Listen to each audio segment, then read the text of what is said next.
ఆడవారు పుట్టింటి నుండి ఈ వస్తువులను తెచ్చుకోవడం వల్ల అదృష్టం కలిసి వస్తుంది. పుట్టింటి నుండి బెల్లాన్ని తెచ్చుకోవడం వల్ల మనకి ఉన్న అప్పుల బాధలు అన్నీ తొలగిపోతాయి. బెల్లం అదృష్టాన్ని తెస్తుంది.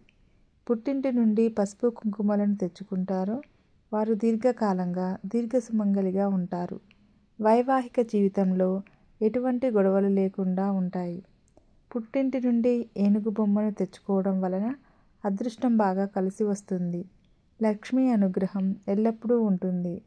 చెక్కతో చేసినవి కానీ లోహంతో చేసినవి కానీ ఏనుగు బొమ్మల వలన ఆర్థిక కష్టాలు తొలగిపోయి సిరి సంపదలు వస్తాయి. మట్టితో చేసిన కుండను పుట్టింటి నుంచి తెచ్చుకుంటే డబ్బు ఇబ్బందులు తీరుతాయి. మట్టి కుండను ఉత్తరం వైపు పెట్టుకోవాలి. ఇలా చేయడం వలన డబ్బు కొరత ఏర్పడదు.